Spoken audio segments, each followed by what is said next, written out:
హైదరాబాద్లో first Ayushman Bharat tie up గల కంటి hospital Babaji Netralaya eye hospital. Cataract, retina, glaucoma, LASIK చికిత్సలు చేయబడును. అల్లం గురించి మీరేం చెప్తారు డాక్టర్ గారు? అల్లము మనం అనుకున్నట్టుగా సంస్కృతి పెరుగుతున్న కూడా అలాగే అల్లం వాడకం కూడా పెరిగింది. దగ్గర దగ్గర 5,000 సంవత్సరాల నుంచి వాడుతున్నారట. ప్రపంచ దేశాల్లో అల్లం ఎక్కువగా ఉత్పత్తి అయ్యే దేశం భారతదేశం. అంటే భారతదేశంలో వాడకం కూడా అక్కడ శాకాహారి కానీ మాంసాహారి కానీ అల్లం వాడని రోజు కానీ అల్లని వాడని వ్యక్తి కానీ లేరట. అంటే ఇంత గొప్ప దివ్య ఔషధం అది. అంటే అప్పట్లో అల్లం వల్ల ఇన్ని మంచి విషయాలు జరుగుతాయి బ్రెయిన్ కోసం తెలియకపోయినా సైన్స్ ప్రగతి జరుగుతున్న నుంచి అల్లం మీద ఉన్నటువంటి ఆలోచన ఇంట్రెస్ట్ కూడా పెరిగింది. ఎందుకంటే అల్లంలో 4,000 బయలాజికల్ కాంపౌండ్స్ అంటారు, అంటే శరీరానికి ఉపయోగపడేటువంటి కొన్ని కాంపౌండ్స్. అందులో 50 యాంటీ ఆక్సిడెంట్స్. యాంటీ ఆక్సిడెంట్స్ మీరు చాలాసార్లు వినుంటారు. ఎందుకది? మెదడుకి ముఖ్యంగా ఉపయోగకరమైనటువంటి గొప్ప పదార్థాలు ఇవి. మెదడుని ఇబ్బంది పెట్టేటువంటి ఫ్రీ రాడికల్స్ అని శత్రువులు ఈ మధ్య తయారై ఉన్నాయి. ఈ ఫ్రీ రాడికల్స్ దేనివల్ల వస్తాయి? స్మోకింగ్ చేసే వాళ్ళు, కాలుష్యం చాలా పెరిగిపోయింది. మీరు మాటకి ప్రపంచ దేశాల్లో రాజధాని అన్నింటిలో ఢిల్లీ రాజధాని మొదటి స్థానం, అగ్రస్థానం ఆక్రమించింది. హైదరాబాద్లో కూడా ఎక్కువే ఉంది పొల్యూషన్. ఇట్లా ఈ పొల్యూషన్ అనేది భారతదేశంలో ఒక మాట అయిపోయింది. స్మోకింగ్ అలాగే పొగ త్రాగడం ఎక్కువైంది. స్ట్రెస్ అనేది సరే రకరకాల కారణాల స్ట్రెస్ పెరుగుతూనే ఉంది. తర్వాత ఈ మొబైల్ ఫోన్ వాడకం వల్ల వచ్చేటువంటి రేడియేషన్ వల్ల కూడా ఫ్రీ రాడికల్స్ సంఖ్య. ఈ ఫ్రీ రాడికల్స్ గురించి ఒక మాట. ఫ్రీ రాడికల్స్ ఏమిటంటే దాంట్లో ఆక్సిజన్ ఉండదు. ఆక్సిజన్ స్వయంగా లేకపోవడం వల్ల ఏమవుతుందంటే బ్రెయిన్ లోపలికి ప్రవేశించి బ్రెయిన్లో ఉండేటువంటి ఆక్సిజన్ మోతాదులు తగ్గించేస్తుంది. ఇప్పుడు బ్రెయిన్ పనిచేయాలన్నా కూడా వెహికల్కి ఎలాగైతే పెట్రోల్ అవసరమో మెదడుకు కూడా ఇది ఆక్సిజన్ ఇది అవసరం కదండి. ఆక్సిజన్ ఏమైపోతుంది. ఇది గ్రహించి యాంటీ ఆక్సిడెంట్స్ వాటి మీద దండయాత్ర చేసి ఈ ఫ్రీ రాడికల్స్కి మెదడుకి ఇబ్బంది లేకుండా చేసేటువంటి గొప్ప గురుతర బాధ్యత స్వీకరించాయి. అది ఆ సృష్టికర్త అమర్చాడు. అది అల్లం ద్వారా మనకి చేరుతుంది.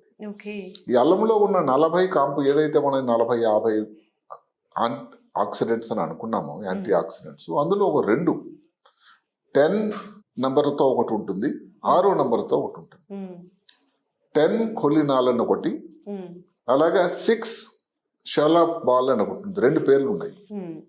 ఈ 2 కూడా చాలా ప్రత్యేకంగా మెదడు మీద పనిచేస్తూ ఉంటాయి. ఇప్పుడు మెదడు మీద పనిచేసే ప్రధాన ఎలాగంటే మెదడుకి రక్తం సరఫరా ఎక్కువ చేస్తుంది. సిబిఎఫ్ అంటాం, సెరిబ్రల్ బ్లడ్ ఫ్లో. అల్లం తీసుకుంటే దానివల్ల ఏమిటి? మెదడుకు చేరాల్సినటువంటి ఈ ఆహార పదార్థాలు, పోషక పదార్థాలని మెదడుకు బాగా చేరుకుంటాయి. సరిగదా ఉదయం నుంచి సాయంకాలం వరకు పని చేసిన తర్వాత ఎంతమంది కూడా మనం ప్రోగ్రామ్ చేసాం, మెదడులో కొన్ని మలిన పదార్థాలు తయారవుతాయి. ఈ మలిన పదార్థాలను కూడా వెళ్లి తీసేయటం, బయటకు పంపించేయటం, టాక్సిన్స్ కొన్ని ఇప్పుడు మాటకి ఏదైనా బ్యాక్టీరియల్ ఇన్ఫెక్షన్ వచ్చిందనుకోండి, వీటిలన్నింటి కూడా బయటకు పంపించే పద్ధతి కూడా ఈ సెరిబ్రల్ బ్లడ్ ఫ్లో వల్ల అల్లం తీసుకోవడం వల్ల జరుగుతూ ఉంటుంది. ఇదంతా ఒక నిరంతర ప్రక్రియ, అది మనకు తెలియకుండానే జరుగుతూ ఉంటుంది. కాబట్టి అల్లం తాలూకా ముఖ్యత ఇంత అంత అని కాదు. ఇప్పుడు అదే కాకుండా ఈ అల్లం వాడడం వల్ల ఉపయోగాలు ఏంటి మనం అనుకున్నట్టయితే అన్నిటికంటే ముఖ్యమైనది ఏమిటంటే మెదడుని తాలూకా జ్ఞాపక శక్తి, కాగ్నిటివ్ ఫంక్షన్ అంటాం. అంటే ఏమిటి? ఆలోచన, డెసిషన్ తీసుకోవడం, ఏదన్నా కానీ ఇబ్బంది వచ్చినప్పుడు దాన్ని ఎట్లా సాధించడం, క్యాలిక్యులేషను, వీటిని ఆంగ్లంలో కాగ్నిషన్ ఫంక్షన్ అంటారు.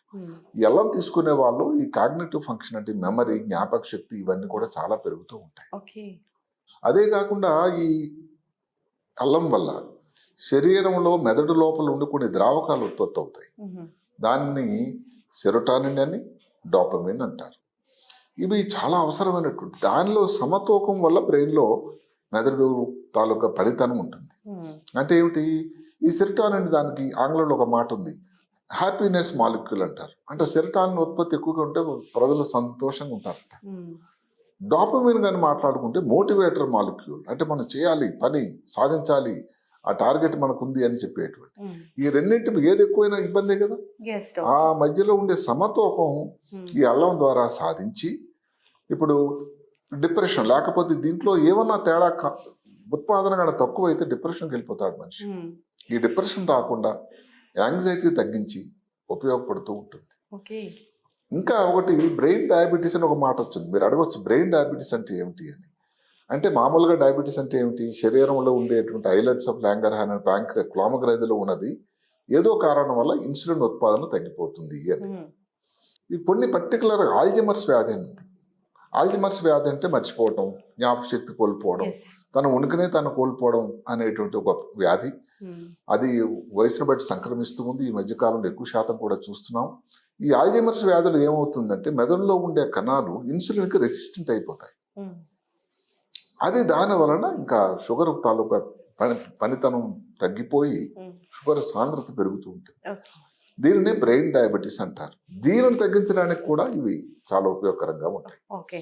అలాగే నడకలో ఏదైనా ప్రాబ్లం రాకుండా ఉండడం కానీ, తర్వాత ఇందాక చెప్పినట్టుగా నా పనులు సాధించటంలో కానీ ఈ అల్లం తాలూకా ఉపయోగం ఎంత అంత కాదు.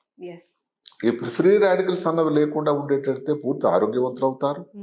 కాబట్టి అల్లం అన్నది దివ్య ఔషధం అండి ఒకటి. ఇంకొక ముఖ్యమైన సమాచారం ఈ మధ్యన వచ్చింది ఏంటంటే, మనం పసుపు గురించి మాట్లాడుకుంటే రోజు వాడేది కూరగాయలు, ఆకుకూరలు అన్నిట్లో కుర్కుమిన్ అని ఒక వస్తువు ఉంటుంది. ఆ కుర్కుమిన్ అంటే అల్లంలో కూడా ఉందట.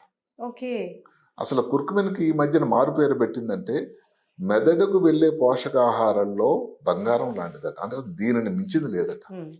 దానికి కొన్ని ఉపయోగాలు చూస్తే బాక్టీరియా మీద కానీ, వైరస్ మీద కానీ, కోవిడ్ కాదు వాళ్ళ బాబు మీద అయినా కానీ గట్టిగా ఎదుర్కొని చేసేటువంటి గొప్ప గుణం ఉంది ఈ కుర్కుమిన్లో. ఈ కుర్కుమిన్ కూడా ఈ అల్లంలో ఉంది. కాబట్టి ఇవన్నీ ఈ మేలి కలయిక వల్ల అల్లం అన్నది ఎంతో ఎంతో ప్రశస్తమైంది, ఉపయోగకరమైంది. మరి డాక్టర్ గారు, ఇలాంటి లాభాలన్నీ కలగాలంటే అల్లంని ఎంత మోతాదులో ఎలా తీసుకోవాలంటారు? ఇది అన్నిటికంటే ముఖ్యమైన ప్రశ్న. ఇది 3 నుంచి 4 గ్రాముల రోజుకి. మామూలుగా ఆరోగ్యవంతులైన వాళ్ళు ఎవరైనా గర్భవతి ఉన్నారనుకోండి, గర్భవతిగా ఉన్నప్పుడు 1 గ్రాము కంటే పెంచకూడదు. ఎందుకంటే ఏదన్నా కానీ అతి సర్వత్రా హేతు అన్నట్టే అల్లం మోతాదు ఎక్కువైంది అనుకోండి, ఏదో జీర్ణకోశంలో ప్రాబ్లం రావడం కానీ, ఏదో ఇబ్బందిలాగా ఉండడం కానీ, అదే కాకుండా ఎక్కువ డోసు అల్లం ఉండేటట్టయితే డిప్రెషన్ కూడా మెదడులో ఎక్కువ అవుతుంది.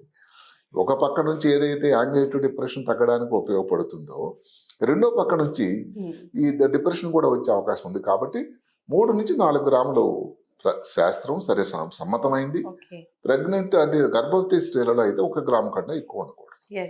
డాక్టర్ గారు, ఒక అలోపతి డాక్టర్ అయ్యండి ఇలాంటి ఫుడ్స్ గురించి అయితే చాలా చక్కగా చెప్పారండి. అంటే నేను మొదటిసారి వింటున్నాను ఇలా చెప్పడం అనేది. సో ఇది సైంటిఫికల్గా ప్రూవెను, ఇలా పనిచేస్తుంది.